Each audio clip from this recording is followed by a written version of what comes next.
अजीज़ दोस्तों, अस्सलाम वालेकुम, नमस्ते, सत श्री अकाल, जय जिनेंद्रा, गुड आफ्टरनून। अजीज़ दोस्तों, मैं कुछ हमारे मुसलमानों के जो रीसेंट एटीट्यूड है, जो इनका तरीका है, जो मुख्तलिफ़ मुल्कों में, उस पर कुछ स्टडी किया है, वो आपके सामने रखना चाहूँगा। देखें, अभी आपने देखा कि फ्रांस में पिछले 2 दिन से क्रिसमस के दिन और क्रिसमस नाइट पे पूरे पेरिस में आग लगाई हुई थी कुर्दियों ने। अब कुर्द मुसलमानों ने आग लगाई, गाड़ियाँ तोड़ी, सब कुछ किया। अभी ज़्यादा दिन पुरानी बात नहीं, मोरक्कन लोगों ने पूरे यूरोप के मुख्तलिफ़ मुल्कों में ये चीज़ें वर्ल्ड कप के दौरान कई बार की। और हम ये देखते हैं कि इस वक्त मुसलमान ज़्यादा वायोलेंस की तरफ उन मुल्कों में आ रहा है जहाँ पे ये माइनॉरिटी में है, जबकि इस्लाम का जो किला है, इस्लाम का जो बर्थ प्लेस है, वो टोटली चीज़ों को चेंज कर रहा है, वो मॉडर्नाइजेशन की तरफ जा रहा है। अभी फीफा वर्ल्ड कप के दौरान यहाँ के टीवी पे हर जगह ये ऐड आ रही थी कि आप वर्ल्ड कप देखने जाएं तो सऊदी अरब ज़रूर विज़िट करें। उसमें कहीं मक्का मदीना नहीं दिखा रहे थे, कोई मस्जिद नहीं दिखा रहे थे, डेजर्ट में सफारियाँ दिखा रहे थे और पूरा वेस्टर्न वेकेशन माहौल दिखा रहे थे। दुबई हर लिहाज से वेस्टर्नाइज्ड है। ये लोग तब्दील हो रहे हैं। सऊदी अरब ने अभी अपने स्कूलों में अबाया पे पाबंदी लगा दी। अबाया वो बुर्का होता है जो कंधे पे रखते हैं, कोट की तरह लड़कियां, और नीचे होता है, ऊपर कुछ नहीं होता। तो अबाया पहनने का भी मना कर दिया स्कूलों में। बुर्के का, पर्दे का पहले ही, हिजाब का पहले ही मना कर दिया था। लाउड स्पीकर पे पाबंदी, तो महरम की ऑब्लिगेशन ख़त्म कर दी और कई चीज़ें चेंज की हैं और स्लोली बहुत तेज़ी से चेंज हो रही हैं। आप लोगों को ये बहुत स्लो लगता होगा, लेकिन 2 साल में ये सब तब्दीलियाँ हुई हैं। सबसे बड़ी तब्दीली जो हुई है वो उन्होंने हदीस को निकाल दिया अपने कानून में से। उन्होंने कहा नहीं, हदीस की कोई ज़रूरत नहीं, कोई ऑथेंटिसिटी नहीं है। खुद प्रिंस मोहम्मद बिन सलमान ने आके टीवी पे इंटरव्यू में कह दिया कि प्रॉफिट मोहम्मद के गुजर जाने के 200 साल बाद उनके नाम से जो बातें घड़ी गई हैं, उनको आप हदीस कह के ऑथेंटिक करके आप उसको ओब्लाइज कर रहे हो मुसलमानों को उन चीज़ों को मानने का। वो उसने मना कर दिया। लेकिन तब्दीली कहाँ नहीं आ रही, जहाँ के जाहिल मुसलमान माइनॉरिटी में है। अब यूरोप में आके देख लो कि यहाँ का खाते हैं, यहाँ पर रहते हैं। अब पेरिस में जो किया है इन्होंने, उसका एक्सक्यूज़ ये दे रहे हैं कि एक एक्सट्रीम राइट के फ्रेंच आदमी ने कुर्दी इलाके में जाके पेरिस में बंदूक से गोलियां चलाई, 2-3 कुर्द मार दिए, 3-4 ज़ख्मी कर दिए, इसका बदला ले रहे हैं। अरे भाई, आपने कितने गोरों को मारा है टेररिज्म के नाम पे, इस्लामिक एक्सट्रीमिज्म के नाम पे। अभी चार्ली हेब्दो के ऊपर एक पाकिस्तानी ने 4 फ्रेंचों को टोके से मार दिया था। तो क्या फ्रेंचों ने कोई हंगामा किया? चलो, अपनी प्रॉपर्टी, अपने शहर, अपने मुल्क नहीं बर्बाद किया, आपके इलाकों में आके आपके घरों में, आपकी मस्जिदों को पथराव किया, तोड़ा फोड़ा। तो आप ये क्यों कर रहे हो भाई? आपको इस मुल्क ने इज्जत से रहने का मौका दिया है। अब एक एक्सट्रीम राइट का फ्रेंच अगर वो कर रहा है, तो आपके भाई मोरक्को ने जो किया था, इसके बाद रिएक्शन तो आना है। मोरक्को ने, मेरा ख्याल है, हज़ारों में हैं जो गाड़ियां जलाई हैं पूरे वर्ल्ड कप के दौरान, हज़ारों में। और ये हर बार होता है, खाली फीफा वर्ल्ड कप में नहीं। मैं जब फ्रांस में रहता था, आमिया शहर में, फ्रांस के नॉर्थ में है आमिया शहर, तो अचानक पता चला कि पूरे फ्रांस में मुसलमानों ने हंगामे खड़े कर दिए हैं। 10,000 गाड़ियाँ, मुझे आज भी फिगर याद है, 10,000 गाड़ियाँ जलाई गई थी। 2003-2004 की बात है। क्यों भाई? मोरक्को में तो कभी नहीं करते ये, सऊदीया में नहीं करते, कतर में नहीं करते, दुबई में नहीं करते। यहाँ का खाते हैं, यहाँ पे सुकून से रहते हैं, यहाँ पे क्राइम्स में सबसे आगे हैं और यहीं पे ये सब चीज़ें करते हैं। और सबसे बड़ी बात यह है कि इस वक्त गोरा या इंडिजिनियस या हम जैसे लोग, हिंदू हैं, हम हैं, जो कि टॉलरेंस की बात करते हैं, हम कहते हैं कि पुलिस क्यों नहीं कुछ कर रही। तो हम वाकई ये सवाल कर रहे हैं यहाँ की अथॉरिटीज से कि पुलिस क्या मुंह देखती है। हमारे पास वीडियो मौजूद है, तो आपके पास भी, पुलिस के पास कितनी वीडियोस होंगी, चेहरे नज़र आ रहे हैं, सब कुछ है, कितनों को पकड़ा है आपने। कड़ी सजाएं दें तो ये इंसान बच्चे बनेंगे, क्योंकि सऊदीया में, दुबई में चौप चौप स्क्वायर है ना, कड़ी सजाएं दें। आपका ढीला कानून है जिसकी वजह से ये लोग यहाँ पे ये करते हैं। यही चीज़ आप जाके भारत में देख लें। अब भारत में जाते हैं ना, तो भारत के हवाले से मेरे पास तो बहुत सारी चीज़ें हैं, वीडियो लंबी हो जाएगी, थोड़ा बर्दाश्त कीजिएगा। उससे पहले मैं आगे कुरान की एक आयत आपके सामने रखूँगा। कुरान की एक आयत है सूरह यासीन 36 से 38 आयत। और सूरज हमेशा अपनी मंजिल के लिए बगैर रुके चलता रहता है। ये बड़े गालिब, बहुत इल्म वाले रब की तकदीर है कि अल्लाह ने ये सब बनाया है कि सूरज कंटिन्यूसली अपने चक्कर पे घूम रहा है। अब मसला यहाँ पे ये आ जाता है कि साइंस कहता है कि सूरज तो बेचारा खड़ा है अपनी जगह पे, सूरज तो कहीं नहीं घूम रहा, दुनिया उसके चारों तरफ घूम रही है। तो कहते हैं कि नहीं, दुनिया तो प्रॉफिट मोहम्मद ने कहा कि एक जगह ठहरी हुई है, नहीं घूम रही। तो अब क्या करे मुसलमान? क्यों साइंटिस्ट नहीं बन रहा? इसलिए नहीं बन रहा कि साइंटिस्ट बनेगा तो काफिर हो जाएगा, क्योंकि कुरान को फिर आपको डिसऑन करना पड़ेगा कि आप इस बात पे बिलीव करोगे ना जो कुरान कह रहा है कि सूरज घूम रहा है। अगर नहीं करोगे तो मुल्ला कहेगा कि भाई आप तो काफिर हो। और फिर इनका जो तरीक़ाकार है, एक इनका जो घटिया तरीक़ाकार है ना, वो है जगह जगह मज़ार बना देना। अब ये आप देखें, ये एक मुसलमान ने वीडियो बनाई है, 1.5 मिनट की है मेरा ख्याल है, कहाँ गई? तो ये आप वीडियो देखें, इसमें वो मज़ार की असलियत बता रहा है। ये मुसलमानों का बिलीफ है। देखें, सऊदी अरब में कोई मज़ार नहीं है, किसी अरब मुल्क में आपको कोई मज़ार नहीं मिलेगा। ये बीमारी खाली इधर है साउथ एशिया में, क्योंकि ये धंधा है, ये हिंदुओं से अडॉप्ट किया गया है। मज़ार पे सर पे टोकरा रख के जाते हैं, तो हम भी सर पे गणपति जी को लेके जाते हैं, उससे इन्होंने ये सीखा है। वैसे तो मुसलमानों की सारी चीज़ें हिंदुओं से सीखी गई है। धागा बांधते हैं, तस्बीह पढ़ते हैं तो रुद्राक्ष, आपके रोज़ा रखते हैं तो बर्थ है, हज करते हैं तो यात्रा है, जमजम है तो गंगा है, पत्थर के बने भगवान के सामने हिंदू पूजा करता है तो इन्होंने भी पत्थर का काबा बना दिया है, उसके सामने सजदे करते हैं। बोलो तो कहते हैं कि तुम तो पागल हो गए हो, हम पत्थर के काबा को नहीं पूजा कर रहे, हम तो उसके पीछे अल्लाह की ज़ात की पूजा कर रहे हैं। तो भाई साहब, वो राम की मूर्ति जो है ना, उसके पीछे भगवान राम की पूजा की जाती है, भगवानों की पूजा होती है। इसी तरह हर चीज़ ली है मुसलमानों से, हिंदुओं से, और अपना इस्लाम बनाया हुआ है। आप रावण का पुतला जलाते हैं, ये शैतान को कंकरियां मारते हैं। आप भगवान के सामने सजदा करते हैं, ये खाना काबा पत्थर का बना हुआ उसके सामने सजदा करते हैं। फ़र्क क्या है? और ओरिजिनल तो हिंदू है ना, क्योंकि हज़ारों साल पुराना है, ये तो 1400 साल पहले आए। तो इनकी अपनी ओरिजिनलिटी क्या है? 7 चक्कर काटेंगे खाने काबा के, तो हिंदुओं को भी पीपल के 7 चक्कर काटे जाते हैं। हर चीज़ आप जाके देख लें बारीकी से, हर चीज़ हिंदुओं से ली हुई है, और फिर इसे हिंदू से नफरत करते हैं। जीन्स में, इनके डीएनए में हिंदुइज्म है, हम सब हैं हिंदू।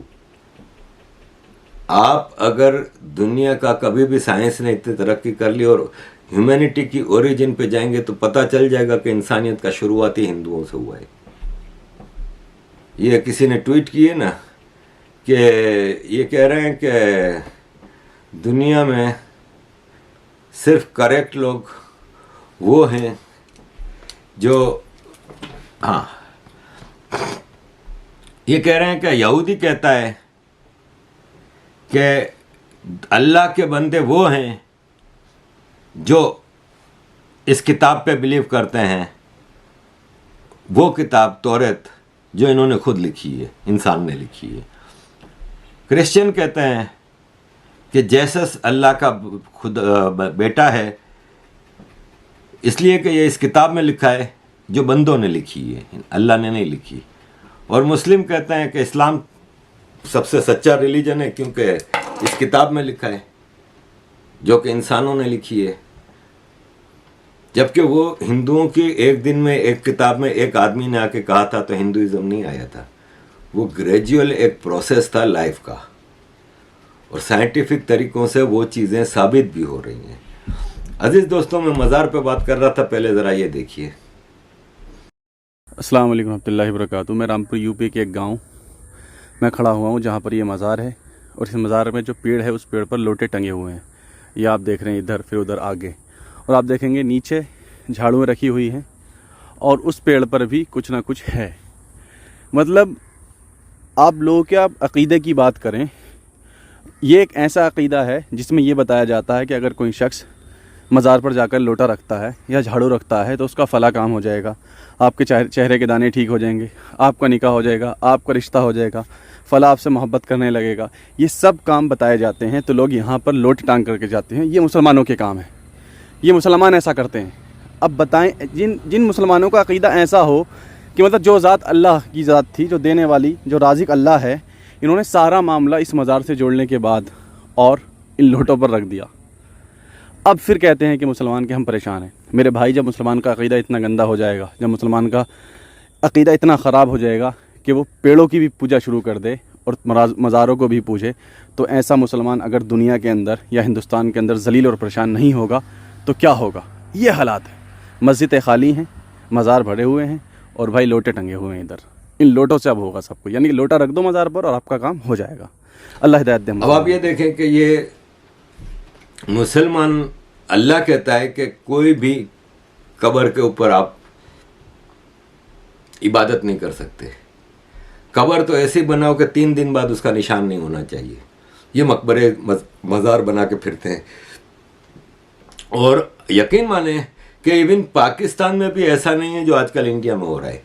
पुराने जो मज़ार और कब्रें बनी हुई हैं वो हैं। अब ये नहीं हो रहा कि हर दूसरे दिन आप अचानक किसी गली के कोने पे एक मज़ार देखोगे। इंडिया में आज भी हो रहा है। अभी मेट्रो बनी है, मेट्रो के स्टेशनों पे मज़ार बने हुए हैं, जगह जगह मज़ार बने हुए हैं, ट्रेन स्टेशनों पे, गली के कोने पे, कहीं भी मज़ार। फिर तोड़ो तो वो इस्लामिक उसके खिलाफ है, माइनॉरिटीज़ के ऊपर अटैक हो रहा है, ये है वो है, तो तोड़ा भी जा रहा है कई जगह पे। और मज़े की बात देखें कि तोड़ के अंदर से कोई लाश वाश नहीं निकल रही। किसी का भी वैसे ही मज़ार बना लिया, सबूत थोड़ी है कि अंदर कोई लेटा हुआ है, बस है लेटा हुआ, हमारा पीर बाबा लेटा हुआ है। ये लैंड जिहाद है। ऐसे कई जिहाद चल रहे हैं इस भारत में। और भारत में अगर आप सच्चा धर्म देखेंगे, हिंदुइज़्म, उसी से फिर जैनिज़्म और बुद्धिज़्म, सिखिज़्म आया है।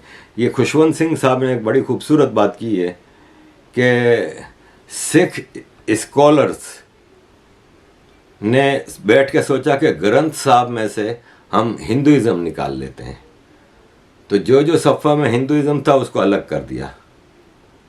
तो आखिर में इनके पास वो जो कवर होता है ना, वही बचा। सिख भाई जो समझदार हैं, जो सच की बात करते हैं, वो मानते हैं कि सिखिज़्म का जन्म है ना, वो हिंदुइज़्म से हुआ है। जैनिज़्म क्या है ये आप सुन लीजिए खुद।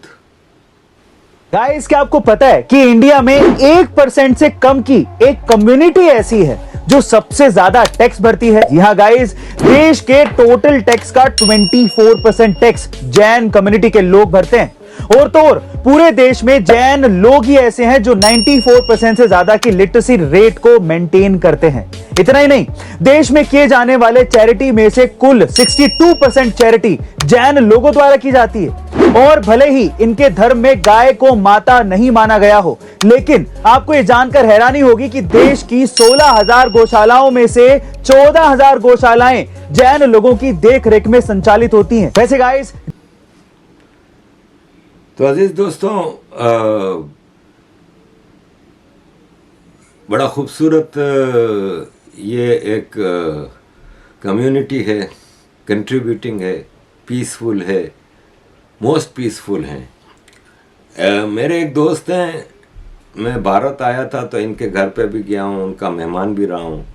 उनकी बीवी जैन थी और ये है कि मुझे उस घर में एक अजीब सी शांति, एक अजीब सा वक़ार, एक अजीब सा सेक्रेडनेस, मतलब तकद्दुस, पवित्रता नज़र आई उन लोगों की बातचीत में, उन लोगों को उसमें। फिर वो साहब मुझे जैन मंदिर लेके गए जयपुर में और मैं कायल हो गया कि भाई क्या कम्युनिटी है।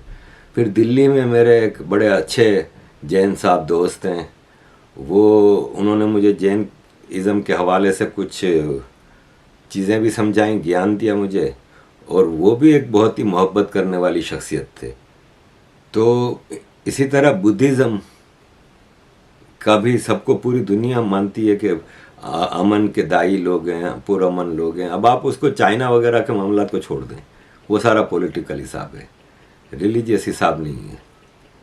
और तो ये है कि बुद्धिज़्म एक्चुअली, जैनिज़्म, सिखिज़्म सेवा के ऊपर टोटल डिपेंड करता है। तो ये सबकी जो फिलोसॉफी है, आइडियोलॉजी है, वो करेक्ट आइडियोलॉजी है।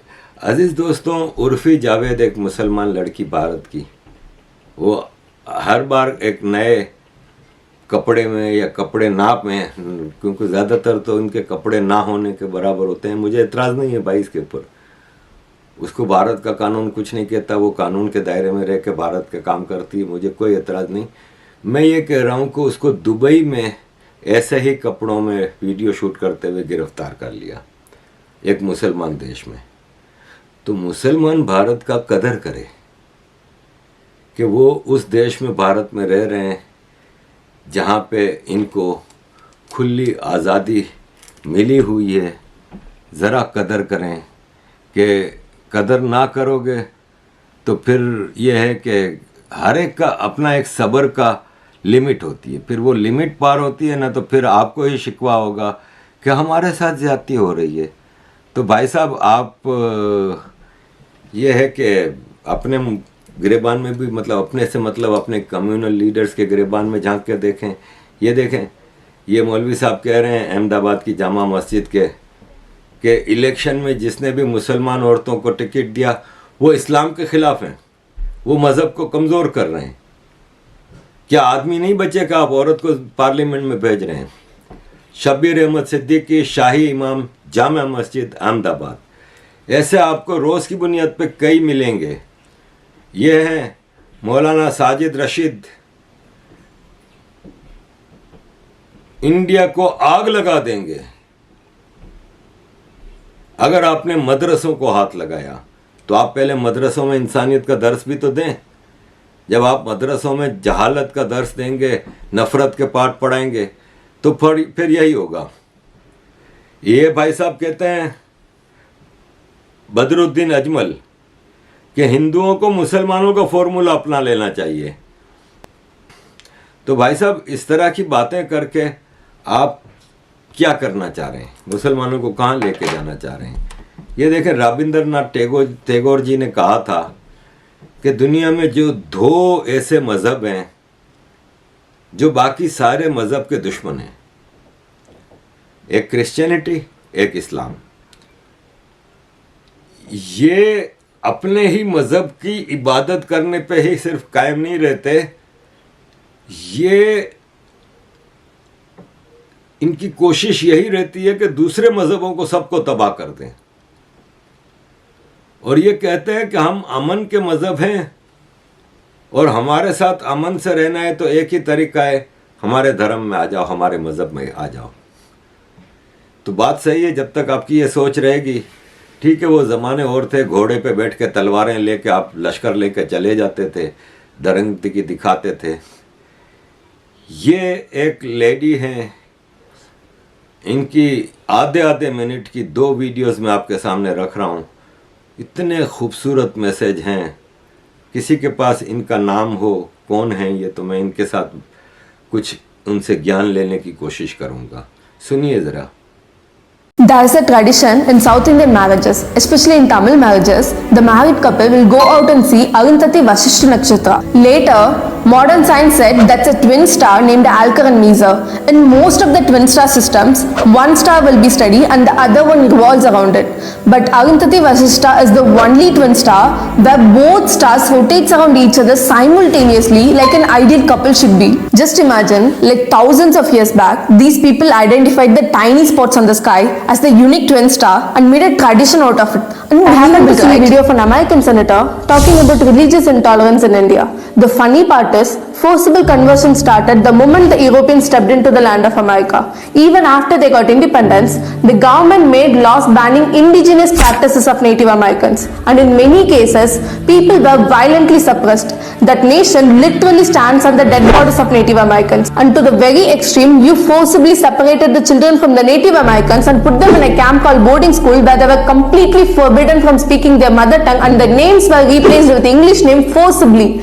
In just a span of 400 years, you completely destroyed an ethnicity and you have the audacity to lecture us about the religious intolerance. दोस्तों ये सारी सिचुएशन है आपके सामने।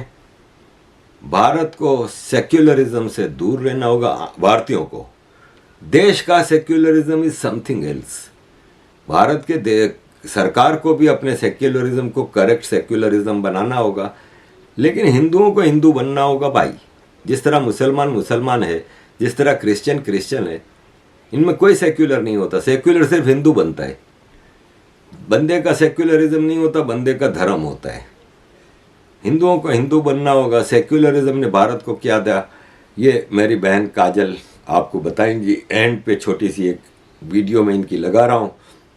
अजीज दोस्तों, thank you very much for all your support. Keep supporting. जय Hind. Tag लेने को तैयार हूं। और सेक्युलर सेक्युलर सेक्युलर का नगाड़ा बजाने वाली ये कांग्रेस पार्टी और ये चांडाल चौगड़ी जो अभी सेक्युलर की दुहाई दे रही है ना, मैं इनके थोड़े से चंद एग्जाम्पल दूंगी, आप इनको काउंटर करना इस एग्जाम्पल से। आप ये एग्जाम्पल सुनिएगा और ये सब कुछ पब्लिक डोमेन में है। इन्होंने कभी कश्मीरी पंडित के लिए धरना नहीं दिया। ये सेक्युलरिज्म की आज बात कर रहे हैं और क्रोनोलॉजी आप सुनिए इनकी। मैं बताते बताते थक जाऊंगी, रात खत्म हो जाएगी, पर इनकी ये खत्म नहीं होंगी। ये इतने दोगले इंसान हैं। 1947 में सोमनाथ मंदिर के पुनर्निर्माण का नेहरू ने विरोध किया था। क्या ये सेक्युलरिज्म था? 1951 में कॉमन सिविल कोड पर बाबा साहेब आंबेडकर का प्रस्ताव नेहरू ने ठुकरा दिया था। क्या ये सेक्युलरिज्म था? 1949 में अयोध्या में राम मंदिर का नेहरू ने विरोध किया था। क्या वो सेक्युलरिज्म था? 1971 में नेहरू ने डॉक्टर राजेंद्र प्रसाद को सोमनाथ जाने से मना कर दिया था। क्या वो सेक्युलरिज्म था? 2004 में सोनिया गांधी ने कांची कानकरी के शंकराचार्य को गिरफ्तार करवाया और 2019 में प्रणब मुखर्जी ने अपनी किताब में लिखा है साफ साफ कि सोनिया गांधी को हिंदुओं से तकलीफ थी, इसलिए उसने शंकराचार्य को गिरफ्तार करवाया था। तो क्या ये सेक्युलरिज्म है इनका? 1987 में राजीव गांधी ने शाह बानो के केस को पूरा पलट ही दिया अपने वोट बैंक पॉलिटिक्स के लिए। तो क्या ये सेक्युलरिज्म था इनका? 2006 में मनमोहन सिंह ने कहा था कि देश के संसाधनों पर पहला हक मुसलमानों का है। तो क्या ये सेक्युलरिज्म था?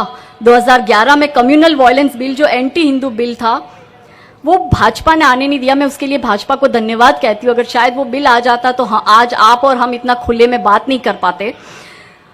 क्या वो सेक्युलरिज्म था? 2008 में समझौता एक्सप्रेस ब्लास्ट में पूरी कांग्रेस और उसके शीर्ष नेतृत्व ने हिंदू आतंकवाद गढ़ा। क्या वो सेक्युलरिज्म था? आप गूगल कर लीजिएगा समझौता एक्सप्रेस ब्लास्ट के पीछे कौन लोग थे। 2008 में सुप्रीम कोर्ट में कांग्रेस ने कहा राम सेतु को हम नहीं मानते। राम के अस्तित्व पर कांग्रेस ने सवाल खड़ा किया। क्या वो सेक्युलरिज्म था? 20 जुलाई 2009 अमेरिकी राजदूत के सामने राहुल गांधी ने कहा कि देश को संकट लश्कर तैयबा से नहीं भगवा आतंकवाद से है। तो क्या वो सेक्युलरिज्म था? 22 दिसंबर 2013 राहुल गांधी ने मुजफ्फरनगर के दंगा पीड़ितों को मिलने तो गए, पर सिर्फ मुस्लिम पीड़ितों को, हिंदू पीड़ित को नहीं मिले। क्या वो सेक्युलरिज्म था इनका? सुशील कुमार शिंदे उस वक्त कांग्रेस के होम मिनिस्टर थे, उन्होंने पूरा भगवा आतंकवाद गढ़ा। क्या वो सेक्युलरिज्म था? और कांग्रेस के दिग्विजय सिंह 26/11 आरएसएस द्वारा प्रायोजित उस किताब का शिलान्यास किया जो अजीत बर्नी की किताब थी। क्या वो सेक्युलरिज्म था? सबको पता है 26/11 किसने किया, पर इन्होंने उसमें भी भगवा, आतंकवाद और आरएसएस पर और हिंदुओं पर हमला किया। 16 मई 2017 कपिल सिब्बल ने भगवान श्री राम की तुलना ट्रिपल तलाक और हलाला से करवा दी। क्या वो सेक्युलरिज्म था? 2016 में राहुल गांधी अफजल हम शर्मिंदा है, तेरे कातिल जिंदा है वाले नारे लगाने वालों के साथ खड़े थे, वो सेक्युलरिज्म था? या फिर 17 मई 2017 को यूथ कांग्रेस के नेता ने केरला में एक चौक पर सरेआम गाय को काटा और गौ मांस का भक्षण किया, क्या वो सेक्युलरिज्म था? 9 जुलाई 2018 कांग्रेस के जे खान ने कहा कि देश के हर जिले में शरिया कोर्ट होनी चाहिए, क्या वो सेक्युलरिज्म था? 1946 से 2020 एक बात सिद्ध होती है कि कांग्रेस का सेक्युलरिज्म मतलब एंटी हिंदू स्टेटमेंट और मुस्लिम अपीजमेंट कर भी इन्होंने मेरे मुस्लिम भाइयों का भला कर दिया होता तब तो मुझे खुशी होती। इन्होंने भला नहीं करा, इन्होंने वोट बैंक पॉलिटिक्स करी। इन्हें भला करना होता तो ये ट्रिपल तलाक पे साथ देते, इन्होंने साथ नहीं दिया और अभी भी ये उनको भड़का रहे हैं। तो मैं यही कहूंगी कि नेहरू गांधी रीत सदा चली आई, देश को बांटो और खाओ मलाई। ये हमें आपस में लड़ा रहे हैं, झगड़ा रहे हैं, अपनी राजनीतिक रोटियां ये लोग सेक रहे हैं और इन्हें लगता है कि हम पर कम्युनल का थप्पा थोप कर ये अपनी बातें प्रूव करेंगे। तो इनको मैं बता देना चाहती हूँ कि ये 1946 का भारत नहीं है, ये नया भारत है और हमारे सिर पे पप्पू भी नहीं लिखा है। तो हमें समझ में आ रहा है कि आप लोग क्या कर रहे हो।